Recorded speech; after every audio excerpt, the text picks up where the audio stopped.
আমার চোখের সামনে প্রথম আমার মারে যেভাবে ওরা কুপাইয়া কুপাইয়া মারছে। আমি যে উপদেষ্টার নামটা যে আমার মুখটা নিছি এর জন্য পর্যন্ত আমাকে ফোন দিয়ে হুমকি দিছে। নৃশংস এক হত্যাযজ্ঞ। পরিবারের 3 সদস্য হারালেও কোনো মতে প্রাণে বেঁচেছেন। ভুক্তভোগী হয়েও উল্টো অপরাধীদের ভয়েই এখন পালিয়ে বেড়াচ্ছেন তারা। তুমি উপদেষ্টা হওয়ার পরে তোমার বাবার হাতে শিমুলের হাতে আমার মৃত্যু নিশ্চিত হয়েছে। আরে আমার আজরাইল, আরে আমার জম, কি অপরাধ ছিল আমার। শিখা রানী একজন স্কুল শিক্ষক। মায়ের মমতায় যিনি শিক্ষার আলো ছড়িয়েছে সেই শিক্ষকের ছাত্র হয়ে নয়, বরং যেন জমদূত হয়েই দাঁড়িয়েছে তারই ছাত্র। এখন তিনিও নিজ এলাকা থেকে বিতাড়িত। আগে থেকে ছিল এরকম প্রভাব প্রতিপত্তি ছিল না, ওনার ছেলে উপদেষ্টা হওয়ার পরে ওনার প্রভাব প্রতিপত্তি বেড়ে যায়। অর্থনৈতিক, মানসিক, সামাজিক সবই শেষ করে দিচ্ছে। আজকে আমরা অনেকেই বাড়ি ছাড়া। মানুষের পাশে দাঁড়ানো এক সময়ের স্বনামধন্য ব্যবসায়ী মোহাম্মদ আলী এখন নিজেই অসহায়। জেল, রিমান্ড খেটে ফেরারি আসামি হয়ে ঘুরছেন পথে পথে। রিক্তা, মিম, শিখা রানী বা মোহাম্মদ আলীরা ভয়ঙ্করতম অন্যায়ের শিকার হয়েও এখন পালিয়ে বেড়াচ্ছেন। কিন্তু কেন? বাংলা ভিশনের নিয়মিত আয়োজন ক্রাইম এন্ড করাপশনের আরো একটি পর্ব নিয়ে আপনাদের সামনে হাজির হয়েছি আমি সুজন মাহমুদ।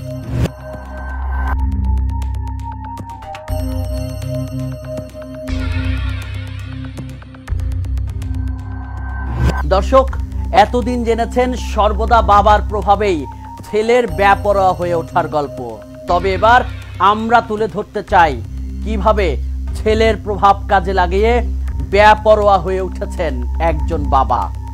আজ আমরা তুলে ধরতে চাই সরকারের গুরুত্বপূর্ণ একজন উপদেষ্টার বাবার আমলনামা।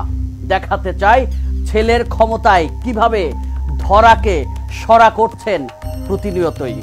অনুষ্ঠানের শুরুতে আমরা দেখিয়েছিলাম কয়েকটি ঘটনার খণ্ডচিত্র, এবার তার বিস্তারিত তুলে ধরা যাক।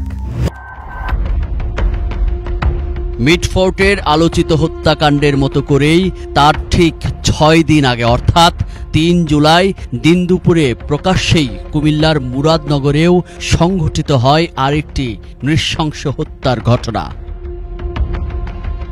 সেদিন মব চালিয়ে হত্যা করা হয় একই পরিবারের 3 সদস্যকে।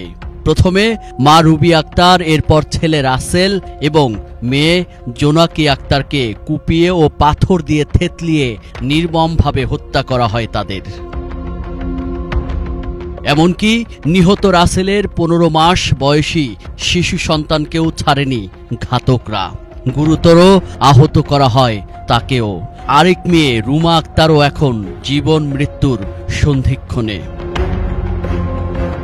পরিবারের বেঁচে যাওয়া অন্য সদস্যরা গুরুতর আহত অবস্থায় কোনো মতে পালিয়ে রক্ষা পেলেও এখনও তাদের আতঙ্ক আর ভয় যেন কাটছেই না। তাদের একজন রিক্তা আক্তার বলছিলেন কিভাবে সেদিন চোখের সামনেই মা, ভাই এবং ছোট বোনকে নির্মমভাবে হত্যা করা হয়েছে। আমার চোখের সামনে প্রথম আমার মারে যেভাবে ওরা কুপাইয়া কুপাইয়া মারছে। আমার মারে চোখগুলা তুলে ফেলছে। আমার মারে কানগুলা, এগুলা সারাটা মুখের মধ্যে ওরা শুধু কুপাইছে। আমার মারে যেভাবে আমি দেখছি চোখের সামনে কুপাইছে, আমার বাইরে যেভাবে দেখছি, আমার বোনকে যেভাবে দেখছি, এগুলো ভাবলে আমার সারা শরীর। আমার বোনটাকে যে ওরা প্রথম যে একটা কূপ দিছে, আমার বোনটা তখন মরে নাই। আমার বোনটারে যদি তখনও যদি হাসপাতাল নিত, আমার বোনটা বাঁচতো। আমার বোন রুমা যে ওনে মৃত্যুর সাথে লড়াই করতেছে, আমার এই বোনের এই মাথাটা পুরাটা বাটি আলগা করে ফেলছে ওরা কুবাইয়া। আমার বোনের সারাটা অঙ্গ কুবাইতে কুবাইতে শেষ করে ফেলছে। আমার সন্তানকে নিয়ে আমি বাথরুমের ভিতর গিয়ে পলাইছি। আমার এই দেহ গোলারে পোকামাকড়ে কামড়াইয়া রক্তাক্ত করে ফেলছে। আমার বাচ্চাগুলা এখনো পর্যন্ত অসুস্থ। স্বামী রাসেলকেও হত্যা করা হয়েছে স্ত্রী মিমের সামনেই। তবে বোরখা পরা থাকায় মিমকে চিনতে পারেনি ঘাতকরা। পালানোর সময় 15 মাসের সন্তানের ওপরও হামলা করা হয়। আমার বাচ্চারা কি দোষ করছিল? আমার মেয়েটাকে একটা বাড়ি দিছে, পুরো এখান থেকে হাত খুইয়া এখানে চলে আসছে। আমার জামাই, আমার শাশুড়ি, আমার ননদকে যে আমার চোখের সামনে মারছে, আমার জামাইরে যে কুবাইছে, মানে এই মানে দুই চোখে যে দেখছে, এগুলো আমি বুঝতে পারতেছি না। আমি কিভাবে ভুলবো? ফুন্ডে ফুন্ডে আমাদেরকে হুমকি দে, তোরা যেখানেই থাকোস না কেন, তোদেরকে 5 কোটি লাগুক 10 কোটি লাগুক, তোরা 3 জনকে আর রাখবো না। বিচার চাই, বিচার চাই, আর কিছু চাই না আমি আপনাদের কাছে। পরিবারের বেঁচে যাওয়া বাকি সদস্যরাও আছেন জীবন নাশের হুমকিতে। জীবন বাঁচাতে এখন পালিয়ে বেড়াচ্ছেন তারা। আমি যেই জায়গায় থাকি ওই জায়গায় ওরা ফোন দিয়ে হুমকি দেয়। ওরা নাকি আমাকে বাংলাদেশের যেই প্রান্তে পাবে ওই প্রান্তে আমার ফ্যামিলিরা যতটা কূপ দিয়া যতটা টুকরা কইরা মারছে, তার চাইতে 1000 গুণ বেশি টুকরা টুকরা কইরা আমাকে মারবে।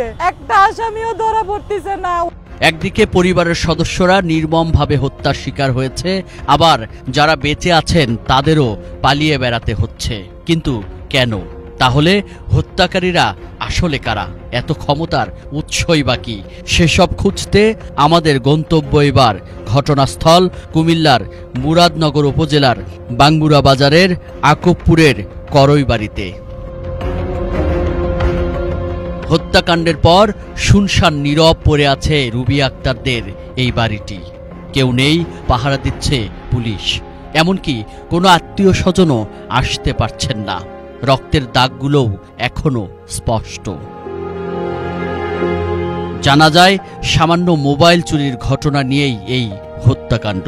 তবে হত্যাকাণ্ডের পর গণমাধ্যমে এসেছে মাদক ব্যবসায় জড়িত থাকার কারণেই নাকি তাদের, অর্থাৎ মা, ছেলে ও মেয়েকে গণপিটুনি দিয়ে হত্যা করা হয়েছে। এখন প্রশ্ন হলো, যত বড় অপরাধী হোক না কেন, তারপরেও কি এভাবে হত্যা করা যায়? আর আসলেই কি মাদক সংশ্লিষ্টতা নাকি দীর্ঘদিনের শত্রুতার আধিপত্যের লড়াইয়ের অংশ হিসেবেই পরিকল্পিত এই হত্যাকাণ্ড? এলাকায় আধিপত্য বিস্তার নিয়ে দীর্ঘদিন ধরে রুবি আক্তারের সাথে স্থানীয় চেয়ারম্যান আওয়ামী লীগ নেতা শিমুল বিল্লাহ আনু মেম্বারদের দ্বন্দ্ব ও মামলার ঘটনা চলছিল। আর এই দ্বন্দ্ব ছিল প্রকাশ্যই। সব জানলেও এখন এসব নিয়ে প্রকাশ্যে কথা বলতে ভয় পায় স্থানীয়রা। রুবি ম্যাডাম অনেক সাহসী ছিলেন। যেই কোনো বিচার আচারে উনি গেলে উনি সাহসিকতার সহিত অন্যায়ের মোকাবেলা করতেন। তো ওনার সত্যতা বেড়ে গেছিল। তো যেই সর্দার টাইপের লোক, বিশেষ করে চেয়ারম্যানের সাথে একজন আনো মেম্বার আছে এবং বারাটি খুনি, অপরিচিত লোক, ওনাদের যেমন চেয়ারম্যান এবং মেম্বার ওনাদের ইয়েতে আসছে আর কি, ছত্রছায়ায়, এবং পরিকল্পিত হত্যাকাণ্ড। আমি চেয়ারম্যান, বিচার ব্যবস্থা আমি করবো, আপনি কেন করবেন, এরকম একটা প্রতিহিংস থেকে মাদক ব্যবসায়ী ট্যাগ দিয়ে, মিথ্যা একটা ট্যাগ দিয়ে ওনাকে সুপরিকল্পিতভাবে বারাটি খুনি সহ ওনাকে হত্যা করা হয়েছে। খলিলুর রহমান জুয়েল রুবির দ্বিতীয় স্বামী। তিনি অবশ্য দিলেন নতুন তথ্য। স্থানীয় বিএনপির কর্মী ছিলেন রুবি আক্তার ও তার ছেলে রাসেল। আওয়ামী লীগের পলাতক এমপি ইউসুফ আব্দুল্লাহ হারুনের পক্ষে কাজ না করায় শিমুলের ক্ষোভ ছিল দীর্ঘদিনের। নিহত রুবির স্বামীর দাবি, আকবপুর ইউনিয়ন পরিষদ নির্বাচনেও নাকি তিনি প্রতিদ্বন্দ্বিতা করেছিলেন 2 বার। 5-7 বছর আগে একটা নির্বাচন করছে। সে একজন মহিলা মেম্বার প্রার্থী এই গ্রামে ছিলেন। 3টা প্রার্থী ছিলেন। 3টা প্রার্থীর মধ্যে তাকে তার গ্রামের লোক আপনার মানে 80% ভোট তাকে দিয়েছে। এবং সে সেকেন্ড হয়েছে সামান্য এই রোকসানা আক্তার রুবিকে, যে মারা গেছে। তাকে গ্রামবাসী আসলে ভালোবাসে। আমার স্ত্রী যদি কোনো অপরাধ থাকে, আমার এই দেশের লোক ওকে বিচার করুক, আইনের হাতে শপথ করে দেওয়া হোক। এইভাবে নির্মমভাবে এইভাবে হত্যা করে ফেলবে। সকাল 8টার থেকে আমি তো এদেরকে মারতেছে, 12টার সময় গিয়ে মারা শেষ করছে। অপারেশন শুরু হয়েছে বলছে, আমি তো ভেঙে গেছি। আমি মামু কোনো মতে থামান, অপারেশন শেষ হয়েছে। আমি তো বলতেছি কি যে রোকসানা আক্তার রুবি শেষ, খতম, বাকি দিয়ে ধরতেছি। ঘটনার সূত্রপাতের শুরু থেকেই জানেন এমন 2 ব্যক্তির সন্ধান পেয়েছি আমরা। তবে ভয়ে ক্যামেরায় কথা বলতে রাজি নন তারাও। মোবাইল চুরের বাবা গিয়া এই মানে রুবি খেলার খেতে গেছে, যার পরে আমি আমার ছেলে মোবাইল চুরি করছে, অনেক হেরা মারছে, অনেক মারধর করছে। পুলিশ যদি নিতে চায় বলে পুলিশ আইনে হত্যা দোক, না হলে আপনার যা জরিমানা লাগে আমি দিব। প্রত্যক্ষদর্শীদের বক্তব্যের সাথে মিল পাওয়া যায় র্যাবের বক্তব্যও। এই হত্যাকাণ্ডে জড়িত রাজধানীর বনশ্রী থেকে 6 জনকে গ্রেফতারের পর সংবাদ সম্মেলনে দেয়া র্যাবের বক্তব্যেও উঠে আসে মোবাইল চুরির মতো তুচ্ছ ঘটনাকে কেন্দ্র করেই এই হত্যাকাণ্ড। মোবাইল চুরিকে কেন্দ্র করে এবং থানায় অভিযোগকে দায়ের করা নিয়ে ঘটনাটা ঘটে। সেখানে কথা কাটাকাটি এবং তর্কাতর্কি হয়। তর্কাতর্কির এক পর্যায়ে হাতাহাতির একটা ঘটনা ঘটে এবং সেখান থেকে মূলত এই ন্যাক্কারজনক ঘটনা সৃষ্টি হয় এবং লোকজন অতর্কিত সবাই মিলে তাদের বাড়িতে হামলা করে একই পরিবারের 3 জনকে, যেখানে রুকসানা আক্তার রুবি, তার ছেলে রাসেল এবং তার মেয়ে জোনাকি, তাদেরকে নির্মমভাবে পিটিয়ে হত্যা করা হয়। এবার জানা যাক শিমুল চেয়ারম্যানের পরিচয়। পুরো নাম শিমুল বিল্লাল, মুরাদনগর উপজেলা আওয়ামী লীগের ক্রীড়া সম্পাদক, পলাতক এমপি ইউসুফ আব্দুল্লাহ হারুনের ঘনিষ্ঠ সহচর। তিনি এই 2 নম্বর আকুবপুর ইউনিয়নের বর্তমান চেয়ারম্যান। 5 আগস্ট জনতার অভ্যুত্থানের মুখে হাসিনা শাসনের অবসান হলে শিমুল চেয়ারম্যান সহ স্থানীয় আওয়ামী লীগ নেতারা গা ঢাকা দিলেও কিছুদিন পর তারা আবারও সদর্পে ফিরে আসেন।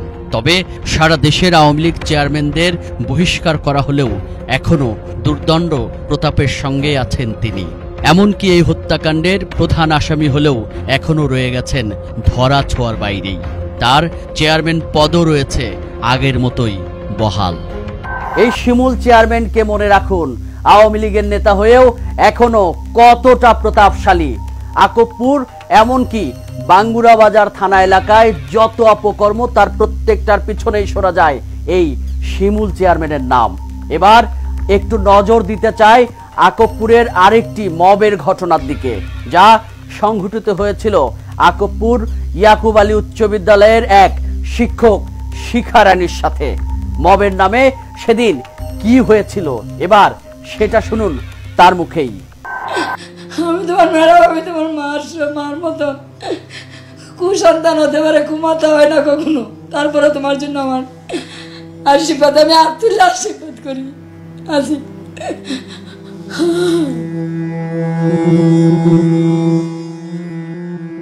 এই কান্না আর আর্তনাদ এক শিক্ষকের। ইনি কুমিল্লার মুরাদনগর উপজেলার আকুবপুর স্কুলের সহকারী প্রধান শিক্ষক শিখা রানী।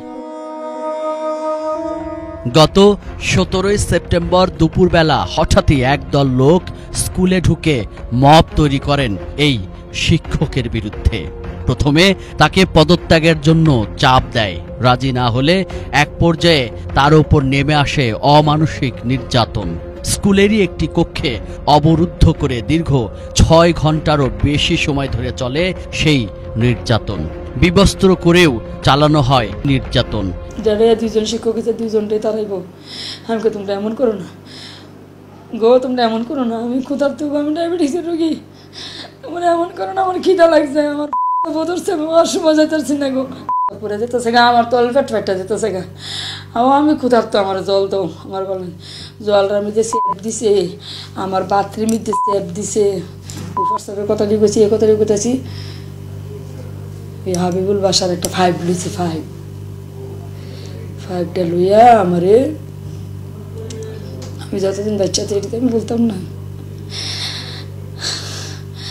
হাবিবুল বাসার 5টা লইয়া আমার শাড়িটা গেছে টান দিত, শাড়িটা টান দেওয়ার তখন কিন্তু আমি আবার ফ্লোরের মধ্যে শাড়িটা টান দেয়া, শাড়িটা হালকে দেওয়া, আমার 5টা আমি আবার শাড়িটাতে এমনি ঈশ্বর মনে শক্তি দিছে, আমি মনে শাড়িটাতে ধরি না, আমি কইতেছি তোরা কাছে আমি ভিক্ষা চাই, তোরা এমন করিস, আমার চেপে ধরছে, বাসার এমন করিস না, তোর মা নাই করো এমন করিস না, তোর মেয়ে বলেছে না, তোর মেয়ে বিয়ে দিচ্ছে তাই এমন করিস বাসার, তুমি এমন করো না। তারপরে এরপরে মনে আমি হয়েছি কি, আমার মনে মাথাটাতে মনে আবার আঘাত করছে, আমার মনে শুইলেও মনে আঘাত করছে, এরপরে আমি শেষ হয়েছি কি, এরপরে আবার আমার পানি দিয়ে সজাগ করছে, আমার ব্লাউজটা শিখতাম চুরির দূরে আমরা টান দিছে, মানে এরা যা করণের মানে মায়ের দূরে আমরা তাই করছে। শুধু নির্যাতন করেই ক্ষান্ত হননি, এরপর ওই অবস্থায় তাকে স্কুল থেকে বের করে ঘোরানো হয় গ্রামের প্রধান সড়কগুলোতে। এই মবও নাকি ঘটিয়েছেন স্থানীয় চেয়ারম্যান আওয়ামী লীগ নেতা শিমুল বিল্লাহ ও তার লোকজন। এ ঘটনায় মামলা করতে বাঙ্গুরা বাজার থানায় গেলে মামলা নেয়নি পুলিশ। পরে আদালতে মামলা করলে সেটিও খারিজ হয়ে যায়। বর্তমানে পরিবার নিয়ে পালিয়ে বেড়াচ্ছেন বলেও জানান ভুক্তভোগী এই শিক্ষক। আমি নিরাপত্তাহীনতা, আমার পরিবার নিরাপত্তাহীনতা ভুগতেছে। এরপর যদি আবার কোনো কিছু হয় বাবা, তাহলে মনে করবো তুমি আমার ছাত্র হইয়া এত দোয়া করছি, অভিশাপ হইয়া এলা, অত তুমি উপদেশ হওয়ার পরে তোমার বাবার হাতে, শিমুলের হাতে আমার মৃত্যু নিশ্চিত হয়েছে। আরে আমার আজরাইল, আরে আমার জম, আরে রাতে একটু আমার পরিবার হয়তো বা শেষ হইতে পারে। এখানেও সেই শিমুল চেয়ারম্যান। আওয়ামী লীগের সকল চেয়ারম্যান বহিষ্কার হলেও শুধু আকবপুরেই টিকে আছে, তাও আবার দুর্দণ্ড প্রতাপের সাথে। এই শিক্ষকের মামলার 2 নম্বর আসামি শিমুল চেয়ারম্যান। ট্রিপল মার্ডার মামলারও প্রধান আসামি এই শিমুলি। তারপরও তিনি রয়েছেন ধরা ছোঁয়ার বাইরেই। খুব আশ্চর্য হচ্ছেন, এবার জট খুলছি। ট্রিপল মার্ডারের ঘটনার পরপরই সোশ্যাল মিডিয়ায় ভাইরাল হওয়া এই ছবিটিতে থাকা 3 জন ব্যক্তির একজন হলেন আওয়ামী লীগের প্রভাবশালী নেতা সেই শিমুল চেয়ারম্যান। আরেকজন বর্তমান অন্তর্বর্তীকালীন সরকারের উপদেষ্টা আসিফ মাহমুদ সজীব ভুইয়ার বাবা, আকবপুর স্কুলের প্রধান শিক্ষক সেই বিল্লাল হোসেন। বিল্লাল শিমুলের এই সখ্যতা দীর্ঘদিনের। এই ভিডিওটি 2024 সালে অনুষ্ঠিত হাসিনার ডামি নির্বাচনী প্রচারণার। সেখানে স্থানীয় আওয়ামী লীগের পলাতক এমপি ইউসুফ আব্দুল্লাহ হারুন এবং শেখ হাসিনার পক্ষে ভোট চাইতে দেখা যায় আসিফের বাবা বিল্লাল হোসেনকে। সেই মঞ্চে পাশাপাশি বসে আছেন আলোচিত শিমুল চেয়ারম্যানও। 5 আগস্ট হাসিনা পালানোর পর শিমুল চেয়ারম্যান সহ স্থানীয় আওয়ামী লীগের নেতারাও পালিয়ে যায়। তবে আসিফ মাহমুদ উপদেষ্টা হওয়ার পর তার বাবার হাত ধরেই তারা আবার এলাকায় ফিরে আসেন। একই সাথে শুরু করেন পূর্বের মতোই সকল অপকর্ম। রাজনৈতিক ফায়দা লুটার জন্য তার বাবার মাধ্যমে আওয়ামী লীগের যারা দোসর ছিল, রানিং চেয়ারম্যান ছিল, সাবেক চেয়ারম্যান ছিল, যারা অন্যায় অত্যাচার জুলুম করছে, এলাকাতে বেশি শক্তি দেখাইছে, তাদেরকে অ্যাকোমোডেট কইরা ভীতিকর পরিস্থিতি তৈরি করছেন আমাদের মুরাদনগরের মাননীয় উপদেষ্টা আসিফ মাহমুদ এবং তার বাবা। এলাকায় আধিপত্যের জানান দিতে না হয় শিমুল চেয়ারম্যানদের ফিরে আনছেন। তবে শিখা রানীর মতো দীর্ঘদিনের একজন সহকর্মীর সাথে বিল্লাল হোসেনের কিসের শত্রুতা, সেটাও পরিষ্কার করছে এবার। স্কুলে সেদিন সেই মবের পুরো ঘটনারই নেতৃত্বই নাকি দিয়েছেন শিখা রানীর দীর্ঘদিনের সহকর্মী, তারই স্কুলের প্রধান শিক্ষক উপদেষ্টা আসিফের বাবা বিল্লাল হোসেন। শিমুল চেয়ারম্যান, সত্তার মেম্বার সালাউদ্দিন এবং বাসারদেরও নাকি বিল্লাল হোসেনই এনেছিলেন, এমন অভিযোগ ভুক্তভোগী শিক্ষকের। বলেন, সেদিন স্কুলে যাওয়ার কথা না থাকলেও উপদেষ্টা ছেলের অনুদান নিয়ে বিশেষ মিটিংয়ের কথা বলে তাকে স্কুলে নিয়েছিলেও বিল্লাল হোসেন। সকাল 8:22 আমাকে কল দিছে উপদেষ্টা আসিফ মাহমুদের বাবা, কয়া করছে মিটিং আছে। আমি স্যার কিসের মিটিং? মিটিং তাহলে তো সে আগেই নোটিশ করবে, ঠিক আছে। আমি স্যার কিসের মিটিং?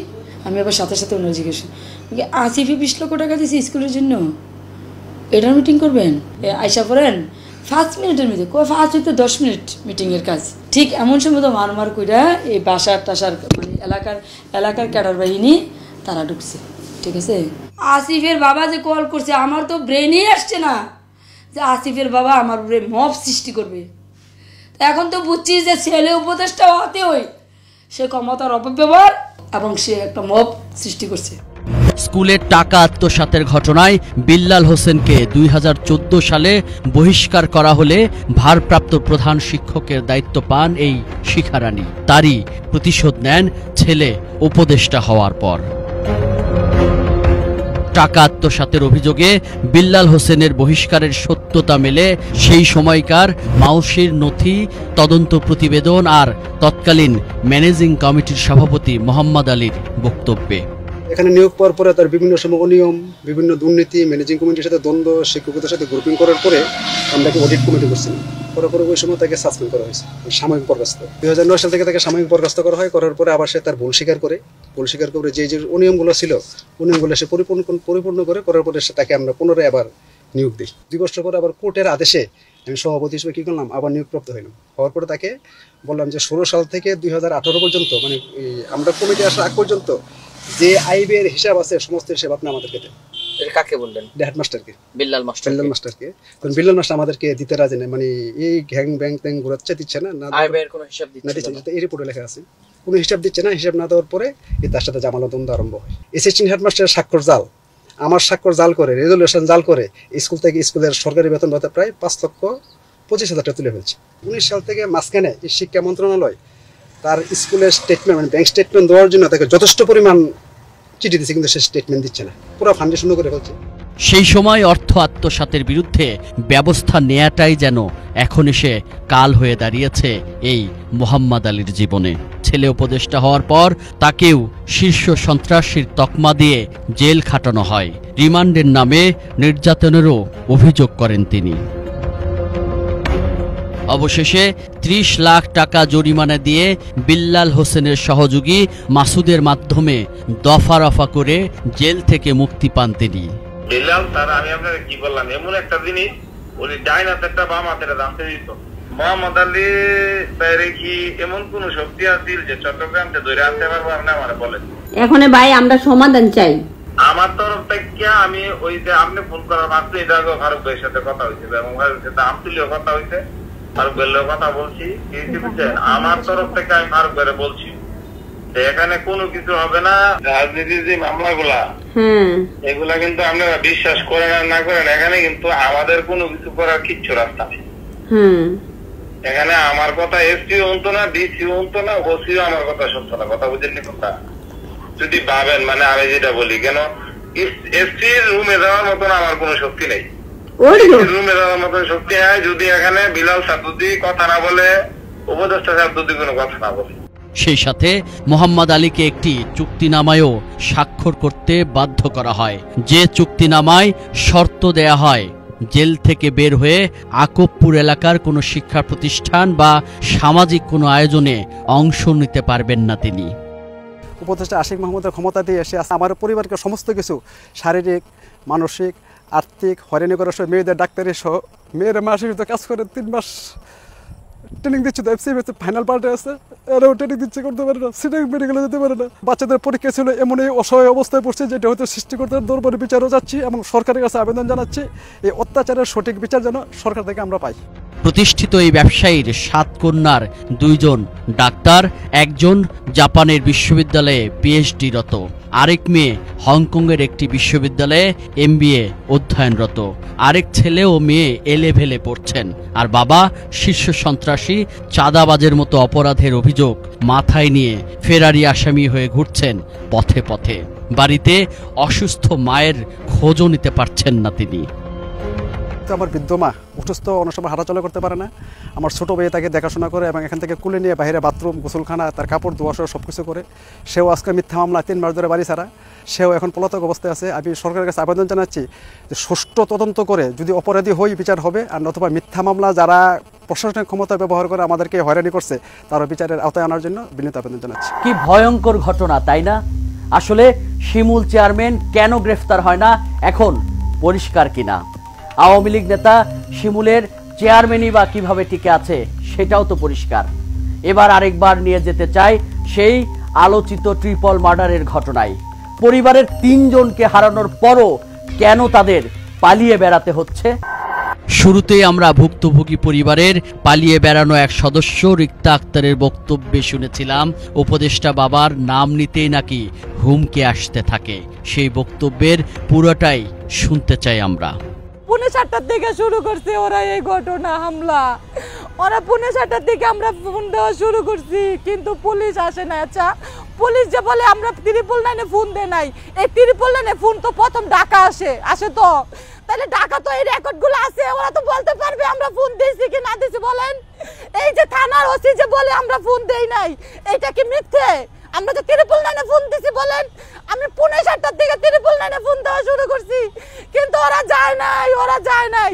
পুলিশের সামনে আমার বোন 2টাকে, আমার ভাইয়াকে মারছে পুলিশের সামনে প্রকাশ্যে, পুলিশ আটকাইতে পারে না। এই যে এখন যে উপদেষ্টার নাম ওরা ব্যবহার করতেছে, উপদেষ্টা নাকি ওদেরকে বাঁচাচ্ছে, উপদেষ্টা নাকি ওদেরকে, উপদেষ্টার আন্ডারে নাকি নিরাপত্তায় নাকি ওরা আছে।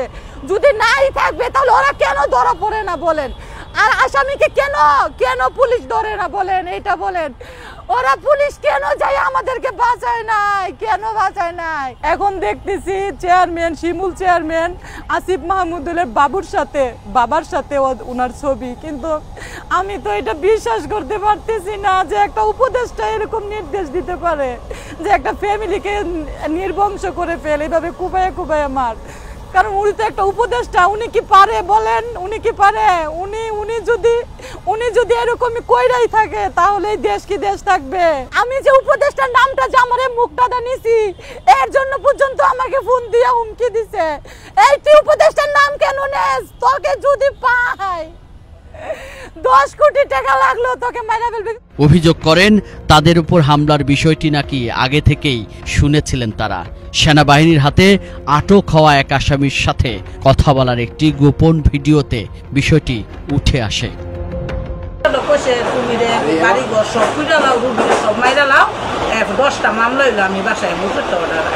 না এটা কইছে না কইছে যে রুবির বাড়ি ঘর পেট্রোলটা পুইরা রুবির বংশ নির্বংশ করে লাও, যদি 20টা মামলাও খাও তাহলে আমি তোমরা সাইডকে আনাম।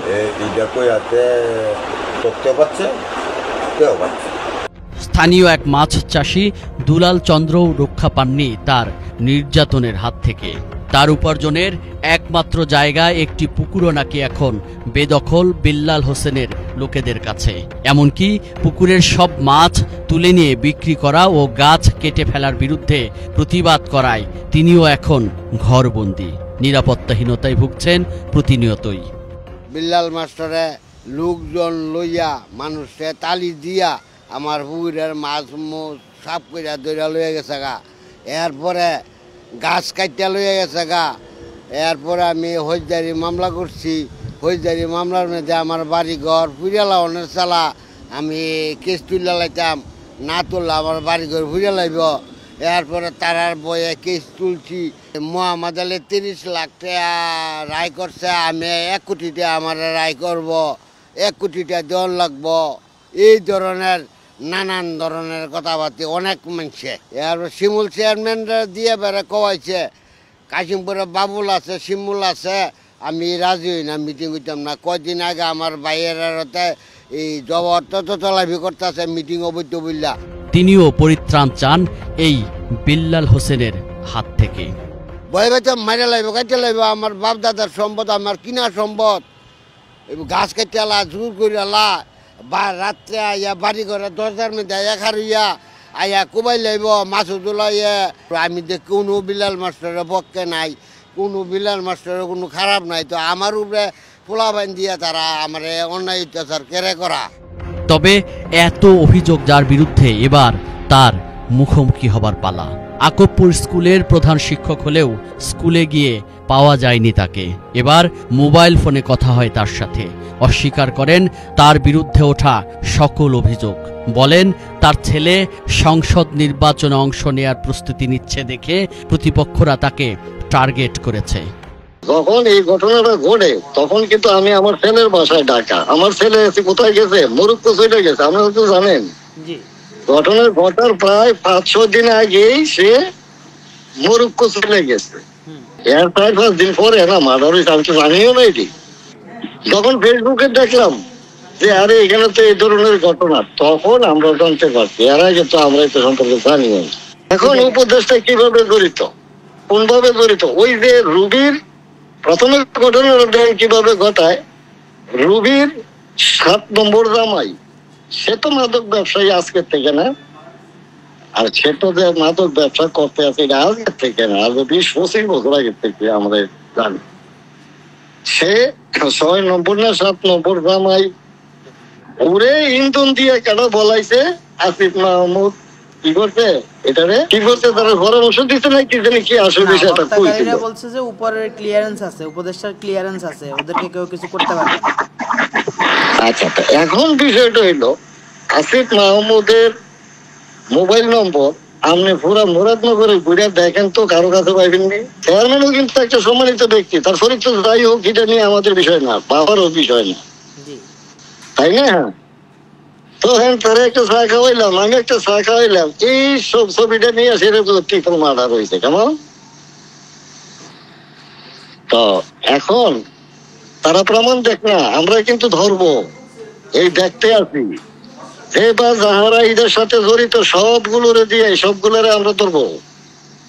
আপনারা কোথা থেকে এটা পাইছেন, কি পাইছেন, কি কারণে বলছেন, প্রমাণ দিয়া যান। আর প্রমাণ না দিতে পারলে মানহানির লেগিয়া কোন জায়গার যে নেব আমরা।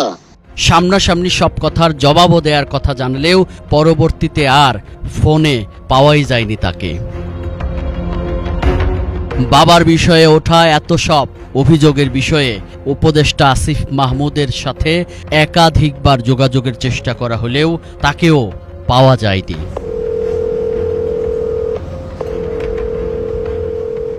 দর্শক, এই ছিল আমাদের আজকের আয়োজন। পরের পর্বে দেখা হবে অন্য কোনো অপরাধের খবর নিয়ে। সে পর্যন্ত ভালো থাকুন, সুস্থ থাকুন এবং বাংলা ভিশনের সঙ্গেই থাকুন। আল্লাহ হাফেজ।